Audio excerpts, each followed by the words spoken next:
तो मैं पहले पुलिस में जॉब करती थी, ऑपरेट हुआ मेरा भी, ऑपरेट कराया जाए, जेंडर से ट्रांसजेंडर बनाया गया। ये खरीदो फरोख्त करते हैं 20-25 लाख का। जो ट्रांसजेंडर होता है उसको ये आगे बेचते हैं 20-25 लाख रुपए के अंदर। नहीं, मुझे तो इतने पैसों में नहीं बेचा गया, बस एक जगह ही मैं बिकी थी। ट्रांसजेंडर जी जुल्म बहुत करते हैं ना, यानी कि आपस में झगड़ते हैं, जी गालियाँ निकालते हैं।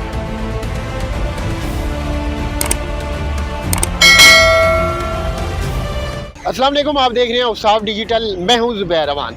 मेरी आज की वीडियो बड़ी हैरान कुन है क्योंकि मेरे साथ इस वक्त मौजूद हैं वहीद साहब, जो कि पुलिस के जवान थे, मगर अभी इनका नाम साइमा है और ये ट्रांसजेंडर बन चुके हैं। ये इनके साथ कैसे हुआ, इनकी बड़ी लंबी कहानी है, तो आइए इनसे मुख्तलिफ सवालात करते हैं। आप थोड़ा सा आगे होइएगा। मुझे ये बताएं कि वहीद से साइमा कैसे बनी आप? जी, अस्सलाम वालेकुम रहमतुल्लाहि व बरकातुहू। मेरा ख्वाजा साहब के साथ आना जाना था, मेरे दोस्त से, यानी कि इंसान में ना थोड़ी बहुत हरकतें होती है, जना चाल डाल जहाँ इस तरह की, मसलन वो जजमेंट कर लेते हैं जो होते हैं जेंडर से ट्रांसजेंडर बने होते हैं ना, जो ख्वाजा सरा होते हैं, तो वो दोस्ती लगाते हैं। पहले तो दोस्ती लगाते हैं, दोस्ती लगाकर चिल्ला करते हैं, सबज़ बाग दिखाते हैं कि क्योंकि मैं पहले पुलिस में जॉब करती थी, वो ये कहते हैं कि पुलिस की मसलन जॉब में क्या आपको पड़ा है, सैलरी इतनी है, इतनी तो हम एक दिन में कमा लेते हैं जितनी आपकी सैलरी है, तो हमारे साथ आओ। क्योंकि रूह होती है थोड़ी बहुत, तो उनके मशन शिकंजे में फंस जाता है बंदा, कोई भी हो। तो फिर उसके बाद ये परेड कराते हैं, परेड के बाद ये खरीदो फरोख्त शुरू हो जाती है। पुलिस में आप क्या कांस्टेबल थी, क्या थी? कांस्टेबल। अच्छा। हाँ जी, पुलिस पंजाब। तो इनके साथ जो ट्रांसजेंडर है, इनके साथ आपकी दोस्ती कैसे हुई?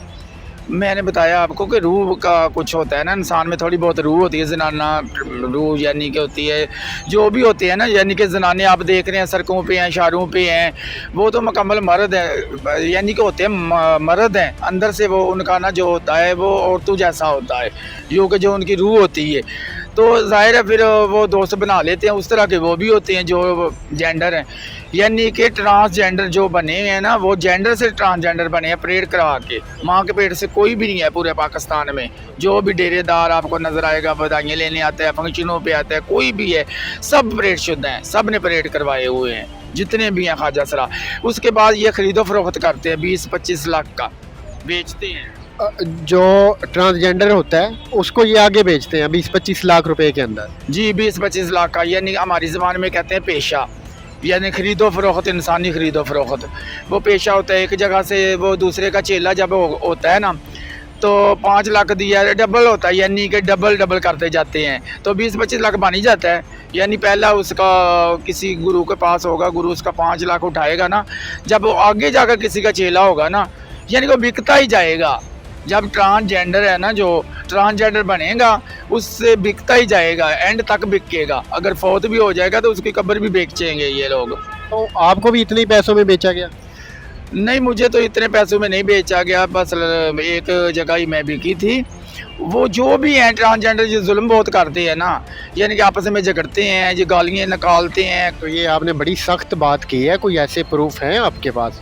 जी, मैं आपके सामने प्रूफ हूँ, मेरा भी मेडिकल हुआ है, मसलन मेडिकल यानी कि ऑपरेट हुआ है मेरा भी।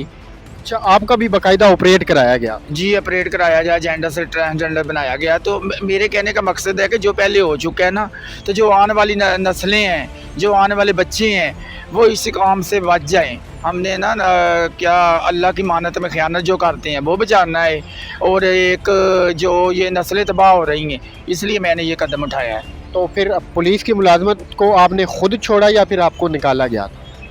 जब मैंने छोड़ दी, गैर हाजिरी हुई, तो उन्होंने डिसमिस कर दिया SP हेडक्वार्टर।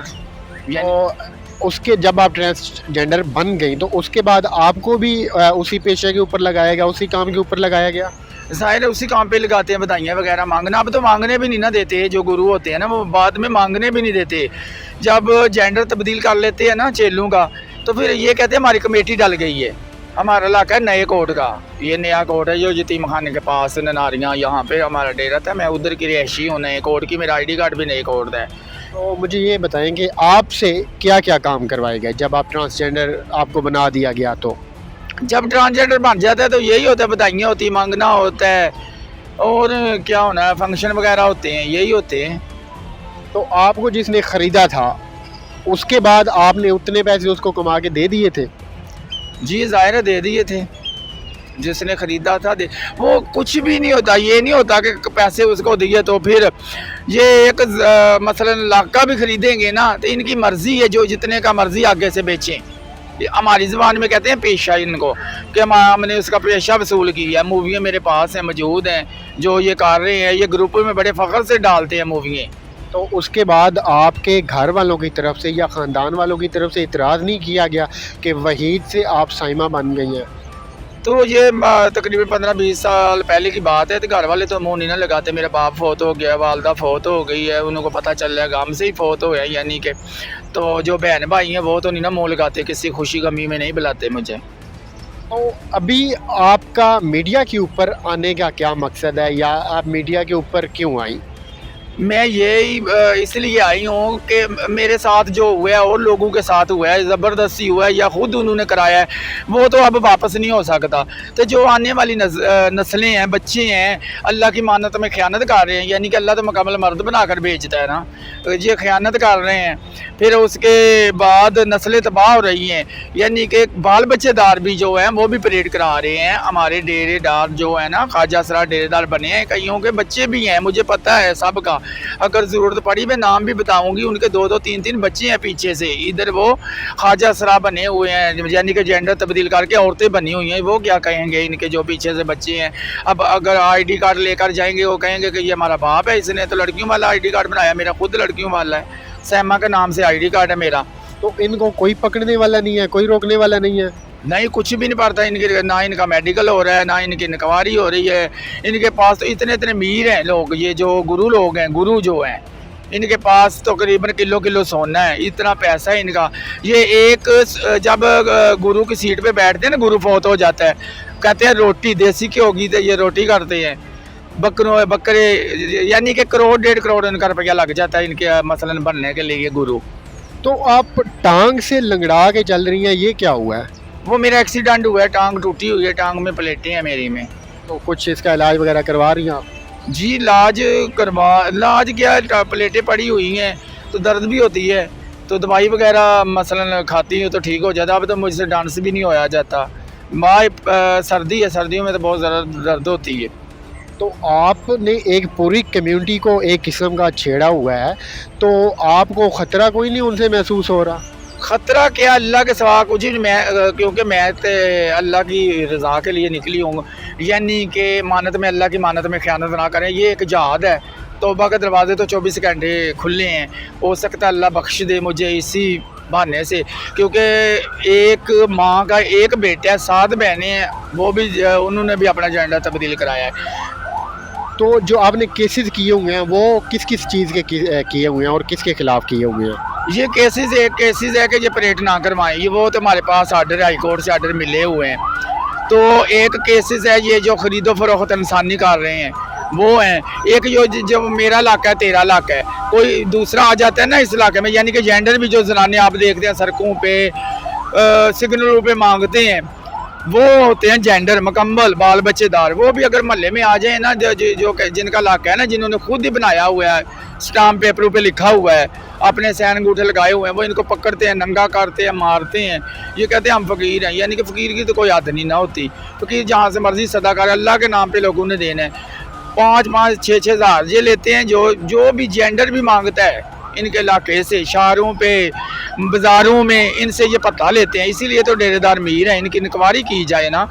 अगर जो हुकूमत किधर है, चीफ मिनिस्टर साहब किधर हैं, प्राइम मिनिस्टर साहब किधर हैं, रास्ते मदीना बनी हुई है, तो ये देखें। इमरान खान की तो इंक्वायरी कर ली है, ये पैसा कहाँ ले गए हैं, इन्होंने कहाँ से बनाया है, तो ख्वाजा सराओं की क्यों नहीं ये इंक्वायरी कर रहे हैं? इनकी भी डेरेदारों की इंक्वायरी की जाए ना, इनकी इंक्वायरी कराई जाए। अभी इन्होंने ये कदम उठाया है और इन्होंने सब कुछ बताया, इन्होंने केसेस भी दायर कर रखे हैं, उसमें अपने इन्होंने ये मुतालबात रखे हैं। अल्लाह करे कि जो इनका मिशन है उसमें ये कामयाब हो। साथ ही इन्होंने मुझे ये भी रिक्वेस्ट की थी कि मैं एक जो टांग है उससे उसका ऑपरेट पहले भी करवाया, अभी इलाज मुआवजा जारी है। तो इनका ये भी कहना है कि इनके पास इतने वसाइल नहीं हैं, तो अभी आप क्या हेल्प करवाना चाहती हैं? जी बिल्कुल, क्योंकि मेरे पास तो अब कोई रोज़गार नहीं है। तो नंबर है आपके पास? जी नंबर है। चलिए इनका नंबर हम अपनी स्क्रीन पे दे देंगे। अगर कोई इनकी किसी भी किस्म की हेल्प करना चाहे तो वो इनके इस नंबर पे रब्ता करे। तो हमारा वीडियो बनाने का सिर्फ इतना सा मकसद था कि हम इनकी आवाज़ बने, तो इंशाल्लाह जो इनका मिशन है उसमें ये ज़रूर कामयाब होंगी। मिलते हैं किसी और वीडियो में, तब तक अपनी दुआओं में इनको मुझे सबको याद रखिएगा। अल्लाह हाफ़िज़।